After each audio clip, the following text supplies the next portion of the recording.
Hello students, welcome to physics classes.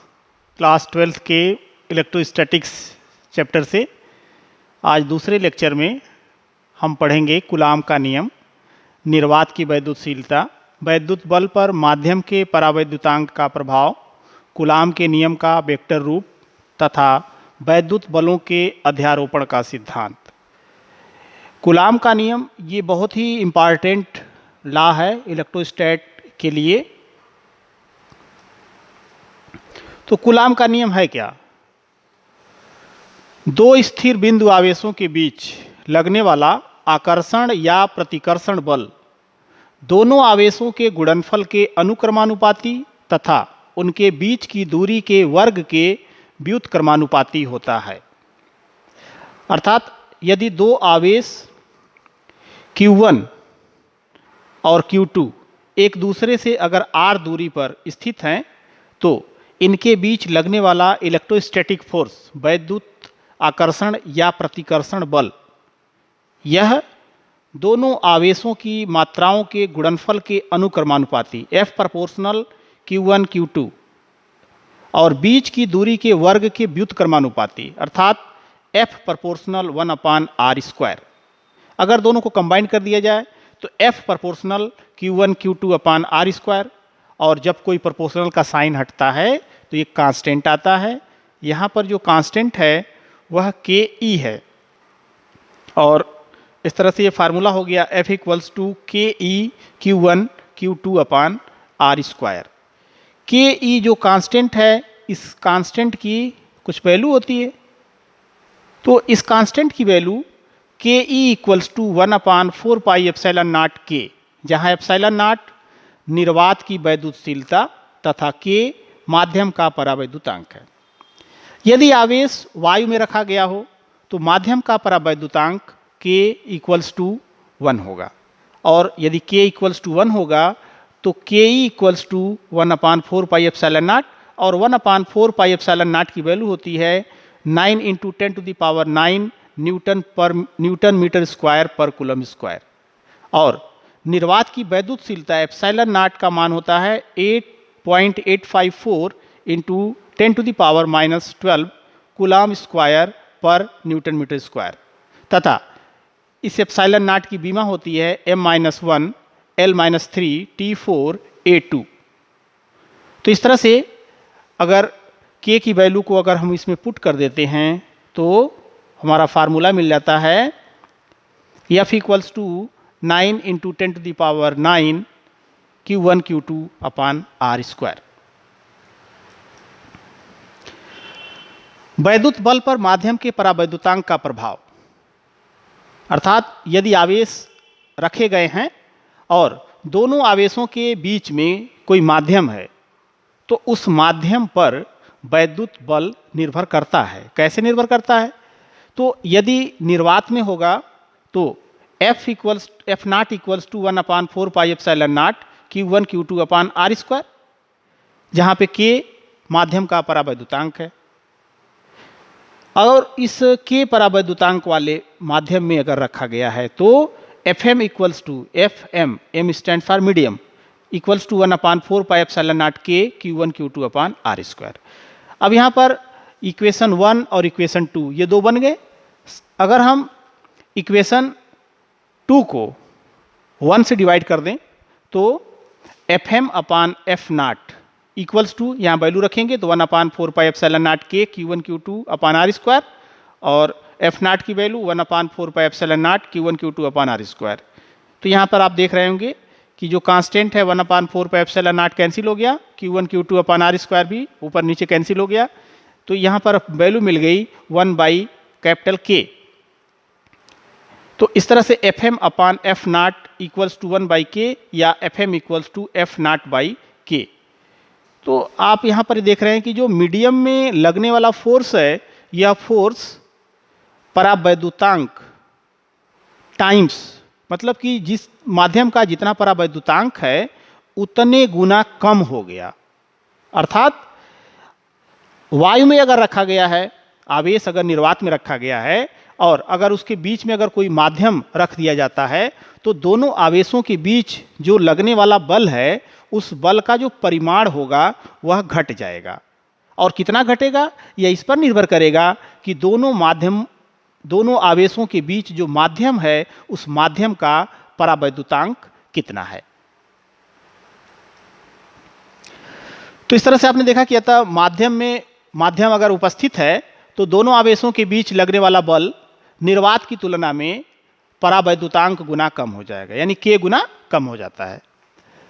अब epsilon not k को हम जो है एप्सिलॉन r भी कहते हैं, रिलेटिव परमिटिविटी, और इसको सिंपली हम एप्सिलॉन भी कहते हैं।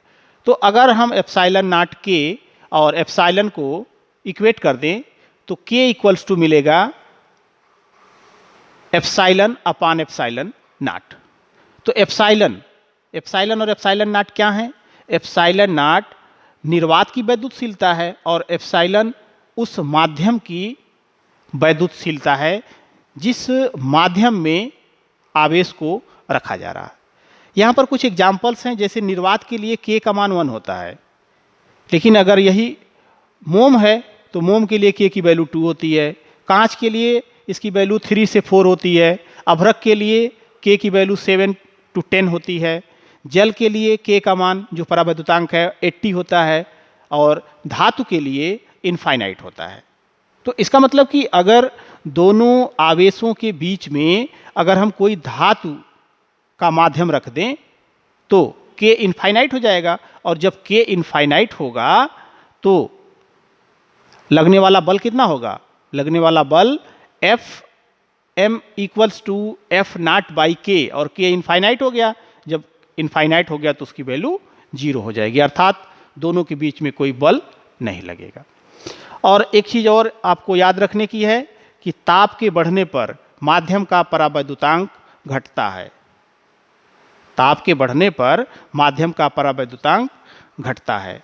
जैसे दो आवेश सपोज कर लीजिए कि r दूरी पर रखे गए हैं और उसके बीच का जो माध्यम है वह जो है जल है।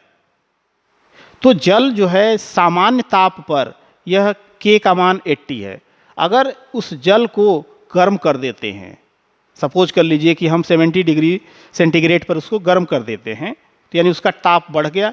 तो जब ताप बढ़ेगा तो जो उस माध्यम का परावैद्युतांक है उस माध्यम का परावैद्युतांक घट जाएगा। तो जब परावैद्युतांक घट जाएगा तो दोनों आवेशों के बीच लगने वाला बल अपेक्षाकृत बढ़ जाएगा।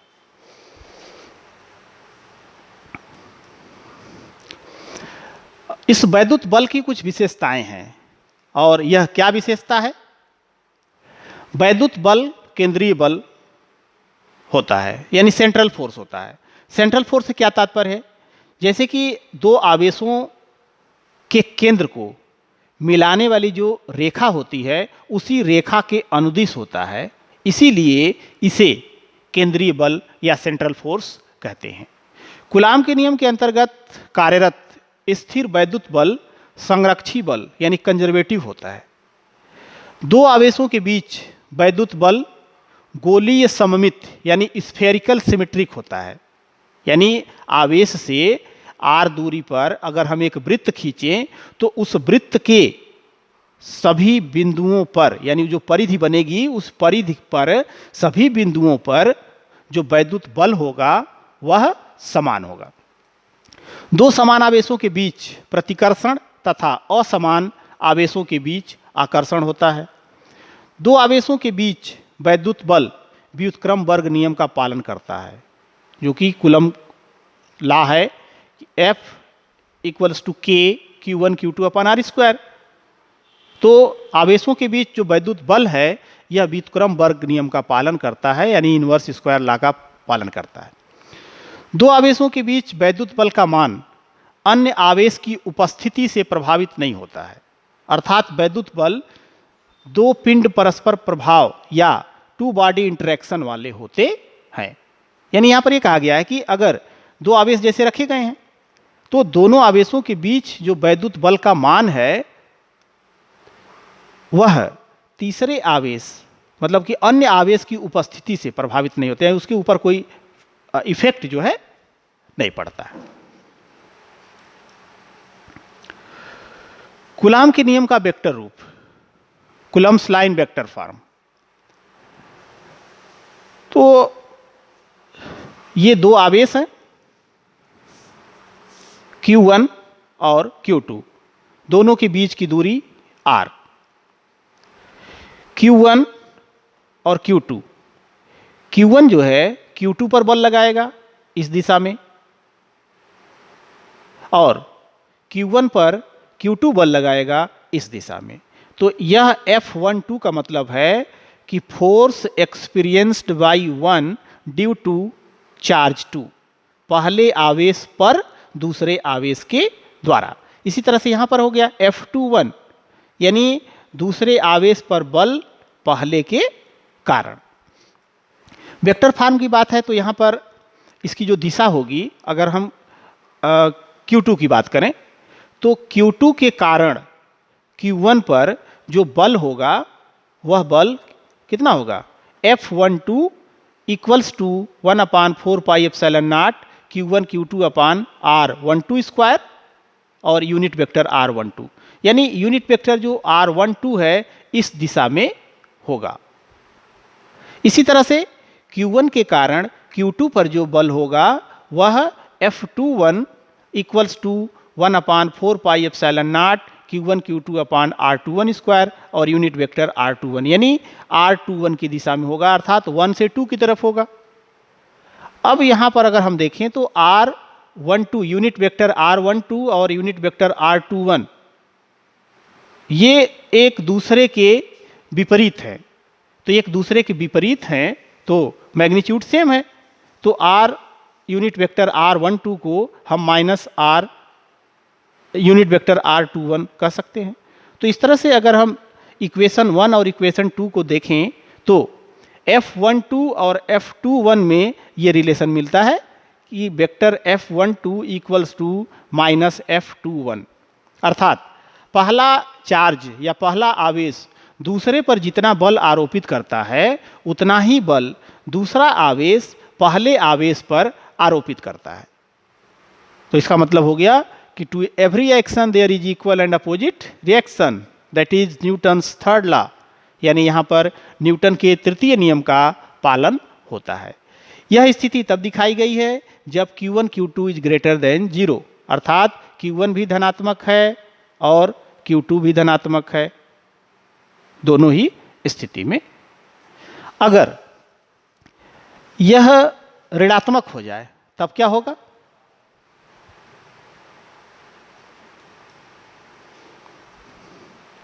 अगर Q1 Q2 का जो मान है वह ऋणात्मक हो जाए, अर्थात लेस देन 0 हो जाए, तो अगर लेस देन 0 हो जाएगा तो इस स्थिति में क्या होगा, Q1 और Q2 जो बल लगाएंगे तो Q1 इसे अपनी तरफ खींचेगा और Q2 इसे अपनी तरफ खींचेगा।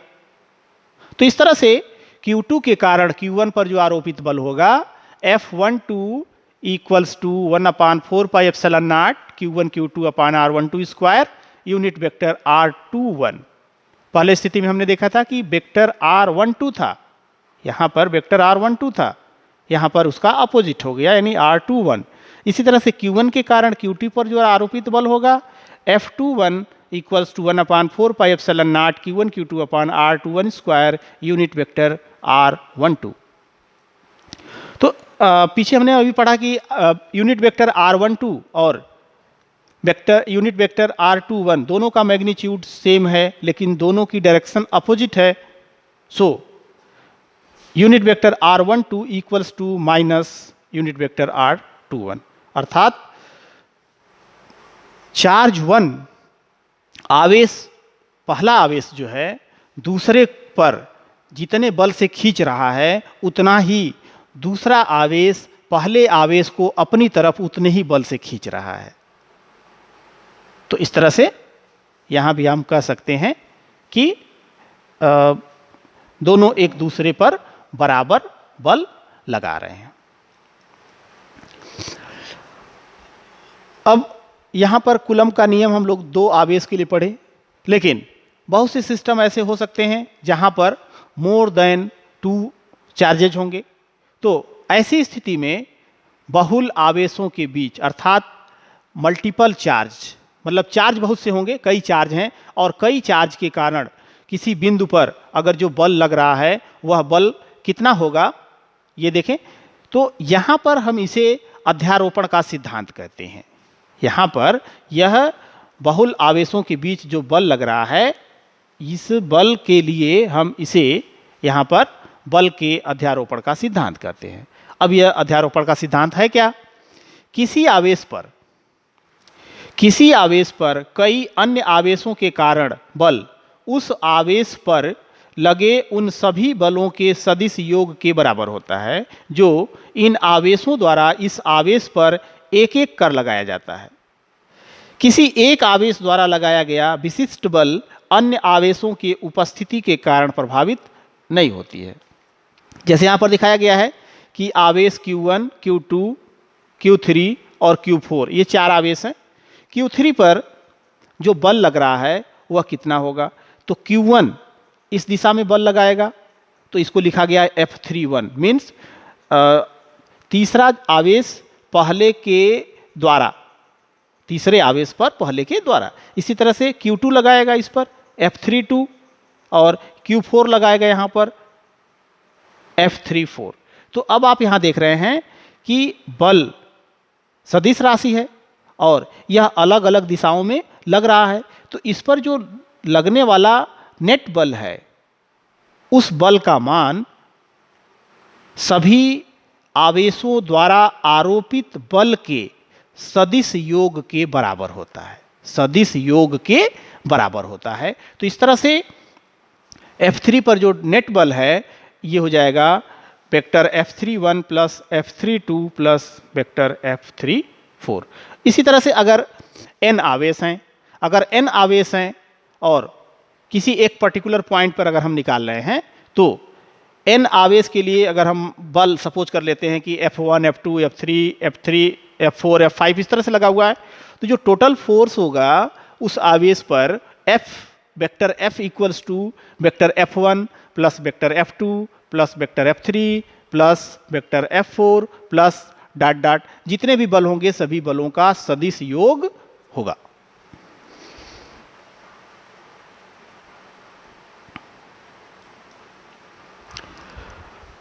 अब इसको अच्छे से समझने के लिए कुछ न्यूमेरिकल्स हैं। धातु के दो अत्यंत सूक्ष्म गोले वायु में 3 मीटर की दूरी पर रखे हैं। प्रत्येक गोले पर 10⁻⁻6 कूलाम आवेश है। गोलों के बीच कार्यरत स्थिर वैद्युत प्रतिकर्षण बल का मान क्या होगा? यदि गोलों को उतनी ही दूरी पर जल अर्थात परावैद्युतांक K बराबर 80 में रखा जाए तो इनके बीच प्रतिकर्षण बल का मान क्या होगा? तो किसी भी न्यूमेरिकल को सॉल्व करने के पहले जो उसमें पैरामीटर्स दिए गए हैं उसे आप नोट करते हैं। तो दिया गया है दो गोले हैं, Q1 बराबर Q2 है और उस पर आवेश 10⁻⁻6 कूलम है। R दोनों के बीच की दूरी 3 मीटर है। वायु में F0 1/4 pi epsilon naught Q1 Q2 upon R square, 1/4 pi epsilon naught की value 9 into 10⁻9 into Q1 Q2 10⁻6 और R की वैल्यू 3 का स्क्वायर। तो ये 3 3 जा 9 हो गया, 9 से ये 9 यहाँ पर कैंसिल हो गया, यहाँ पर हो गया 6 और 6 12। तो यहाँ 10⁻+9 है और 10⁻−12 है, तो 10⁻9 - 12 दैट इज 10⁻³ न्यूटन। अब जब दोनों के बीच का जो माध्यम है उस माध्यम में जल भर दिया गया जिसका परावैद्युतांक 80 है, तो Fm इक्वल्स टू F0/K, अर्थात F0 की वैल्यू ऊपर फाइंड किया हमने 10⁻³ अपान 80, इसको डिवाइड करेंगे 1 को, तो ये 0.0125 इंटू 10⁻³ और इसे जब सिंप्लीफाई कर लेंगे तो 1.25 इंटू 10⁻5 न्यूटन। तो इस तरह से आप देख रहे हैं कि वायु में 10⁻³ न्यूटन बल लग रहा था, जबकि माध्यम रख दिया गया तो यह बल अप टू द पावर 10⁻5 हो गया, यानी बल घट गया।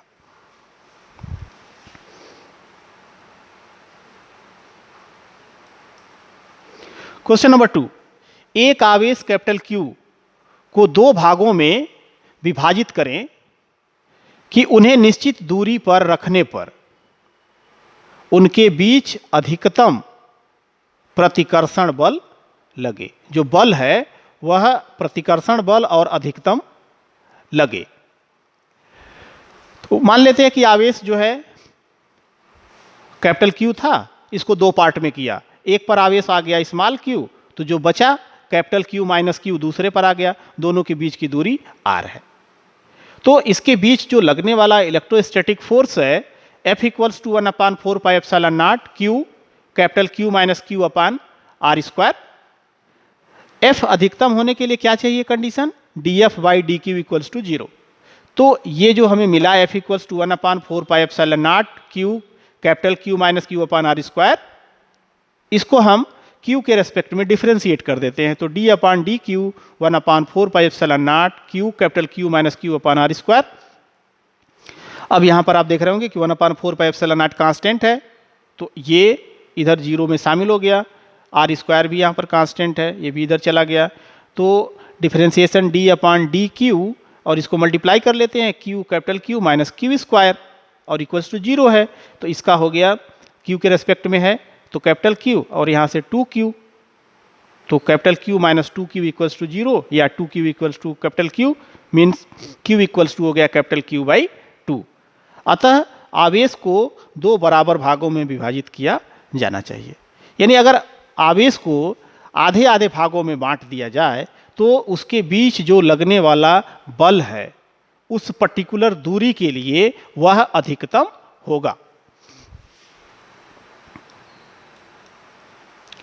क्वेश्चन नंबर 3, दो बिंदु आवेश प्लस क्यू तथा प्लस 4q परस्पर l दूरी पर स्थित हैं। इनके बीच तीसरा बिंदु आवेश q इस प्रकार रखा गया है कि निकाय संतुलन में है। q की स्थिति, मान तथा चिन्ह ज्ञात कीजिए। तो देखिए 4q यहाँ पे रखा है प्लस, यहाँ पे प्लस q रखा है, इसके बीच में तीसरा आवेश रख दिया गया। तो अब हमें ये नहीं पता है कि यह आवेश धनात्मक होगा कि ऋणात्मक होगा, क्योंकि संतुलन की स्थिति ले आनी है। तो सबसे पहले तो हम ये देखते हैं इसको कि यह 4q इस पर जो बल आरोपित कर रहा है इसकी दिशा होगी दाहिने तरफ, ये जो आरोपित कर रहा है होगा ये बाएं तरफ। अगर दोनों के द्वारा आरोपित बल एक दूसरे के बराबर और विपरीत हो गया तो यह संतुलन की स्थिति में होगा। ऐसा ये एक कैपिटल Q की संतुलन के लिए हम कह सकते हैं। तो 1/4 pi epsilon not plus 4q into Q upon x square, दूरी मान लिया पहले से x है और तो दूसरी दूरी l माइनस एक्स हो जाएगी। 1/4 pi epsilon naught q q upon l minus x का whole square. 1/4 pi epsilon naught दोनों तरफ से ये कैंसिल हो गया, बचा 4 upon x square equals to 1 upon l minus x का होल स्क्वायर। या आप इसे मल्टीप्लाई कर ले, क्रॉस मल्टीप्लाई, तो 4l माइनस एक्स का होल स्क्वायर इक्वल्स टू ये वैल्यू हो जाएगी आपकी एक्स स्क्वायर। ये 4l माइनस एक्स का whole square equals to x square, ये वैल्यू जो है एक्स स्क्वायर है। अब यहाँ पर अगर हम इसका स्क्वायर रूट ले लें तो ये 2l minus x equals two plus minus x, एक बार प्लस लेंगे और एक बार माइनस लेंगे। जब प्लस लेंगे तो x की वैल्यू आ गई 2l/3 और जब माइनस लेंगे तो x की वैल्यू आपकी आ गई 2l। लेकिन x का जो मान है वह l से कम है, तो जब l से कम है तो यह वैल्यू अप्लीकेबल होगी x इक्वल्स टू 2l/3। तो जब यह वैल्यू अप्लीकेबल होगी तो अब आप ये देखेंगे कि यह कैपिटल Q तो संतुलन में हो गया, लेकिन इस बल के प्रभाव में क्या यह संतुलन में है? अगर यह संतुलन में है तब तो ठीक है, लेकिन अगर यह संतुलन में नहीं है तो फिर आपको इसे चेंज करना पड़ेगा। तो देखिए प्लस q आवेश पर प्लस 4q तथा कैपिटल Q आवेश द्वारा आरोपित बलों की दिशाएं परस्पर विपरीत होनी चाहिए। यानी उस पर जो है जो प्लस 4q है वह अगर राइट लगा रहा है, दाहिनी तरफ लगा रहा है, तो जो प्लस q है यानी जो बीच में q आवेश रखा गया है वह लेफ्ट की तरफ लगाना चाहिए, ऐसा होना चाहिए। तो इसका मतलब हो गया कि इसके लिए जो कैपिटल Q बीच में रखा गया है उसका मान ऋणात्मक होना चाहिए, Q का मान ऋणात्मक होना चाहिए। तो जब अगर Q ऋणात्मक होगा तो प्लस 4Q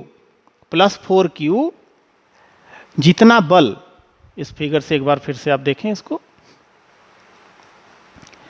यह प्लस 4Q इस पर जो प्रतिकर्षण बल लगाएगा दाहिनी तरफ, उतना ही बल यह इस पर लगाएगा आकर्षण अपनी तरफ। तो इन दोनों को हम इक्वेट कर देंगे।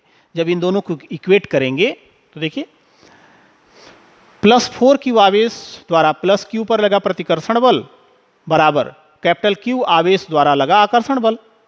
तो ये वैल्यू पुट करने पर 1/4 पाई एप्सिलॉन नॉट 4QQ/L², और ये वैल्यू हो गई 1/4 pi epsilon not QQ/L - x का होल स्क्वायर। इसको सिंप्लीफाई करेंगे तो 4Q/L² equals to Q/L - x², यानी L - x होल स्क्वायर, या इसे आप लिख सकते हैं Q इक्वल्स टू L-x/L का होल स्क्वायर इंटू 4Q। यहाँ अगर हम डिवाइड कर दें तो L/L - x/L इंटू 4Q, ये वैल्यू आई। x/L, जैसे x का मान ऊपर आपने देखा कि 2L/3 था, तो x/L की वैल्यू हो गई 2/3। तो अगर इसको पुट कर देते हैं तो ये आ गया 1/9 इंटू 4Q, अर्थात ये Q का मान जो है -4/9Q होगा। वैल्यू तो हो गई, लेकिन यह जो है, जो Q का मान है वह ऋणात्मक होगा, अर्थात Q की वैल्यू -4/9Q होगी, और वह पहले आवेश प्लस 4Q से 2L/3 दूरी रखने पर संतुलन की स्थिति में होगा।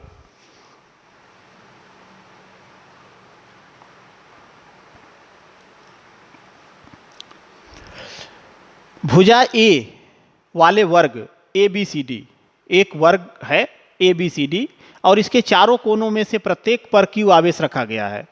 D पर रखे आवेश पर लगने वाला बल ज्ञात कीजिए। तो इस फिगर में देखें, A, B, C, D सभी पर रखा गया है आवेश Q रखा गया है। इस बिंदु D पर यह A भी बल लगाएगा FDA, ये C लगाएगा FDC, और ये B लगाएगा FDB। तो FDA और FDC का मान कितना होगा? तो सबसे पहले आप ये निकाल लें कि ये जो विकर्ण होगा B से D की दूरी क्या होगी। तो वर्ग का विकर्ण BD equals to √A² plus A² हो गया, भुजा का स्क्वायर दोनों का, तो A√2 हो गया। तो यानी B से D की वैल्यू हो गई A√2। अब FDA निकाल लीजिए, तो FDA हो जाएगा 1/4 पाई एप्सिलॉन नॉट Q²/A², और इसकी दिशा किधर होगी? A से D की ओर होगी। ठीक इसी तरह से C, D पर जो फोर्स लगा रहा है, इसकी दिशा जो है C से D की तरफ होगी। तो FDC equals to 1/4 pi epsilon naught Q²/A² directed along C to D। इसी तरह से जो आवेश B पर है यह लगाएगा BD दिशा में, और इसका जो मान होगा 1/4 pi epsilon not Q² distance का स्क्वायर। डिस्टेंस यहाँ पर A√2 है, तो A√2 का स्क्वायर करेंगे तो 2A² आ गया। इसकी दिशा होगी B से D की तरफ। अब हम यहाँ पर देख रहे हैं कि FDA और FDC एक दूसरे के लंबवत है। जब एक दूसरे के लंबवत है तो यहाँ पर आप पाइथागोरस थ्योरम लगा सकते हैं। तो FDA और FDC का परिमाण जो है बराबर है, लेकिन एक दूसरे के लंबवत हैं, तो इसलिए इनका जो परिणामी होगा इसे आप F1 अगर आप मान लें तो F1 equals to √FDA² plus FDC²। FDC और FDA को सेम कर लिया, तो इस तरह से √2 टाइम्स FDA होगा, और FDA का मान पुट कर दिया 1/4 पाई एप्सिलॉन नॉट Q²/A²। इसकी दिशा हो गई B से D की ओर। अब D पर रखे आवेश पर लगने वाला जो कुल बल है वह हो गया F इक्वल्स टू F1। तो F1 क्या है? F1 FDA और DC का रिजल्टेंट है, और FDB जो B पर रखा गया आवेश था वो लगा रहा था। तो इस तरह से इनका मान रखेंगे तो √2 times 1/4 pi epsilon naught Q²/A², और FDB का मान है 1/4 पाई एप्सिलॉन नॉट Q²/2A²। अब यहाँ पर 1/4 पाई एप्सिलॉन नॉट Q²/A² को कॉमन ले लीजिए, दोनों में कॉमन है, तो यहाँ से बचेगा √2 प्लस यहाँ से बचेगा 1/2 और इसकी जो दिशा है वह किधर होगी, बी से डी की ओर होगी।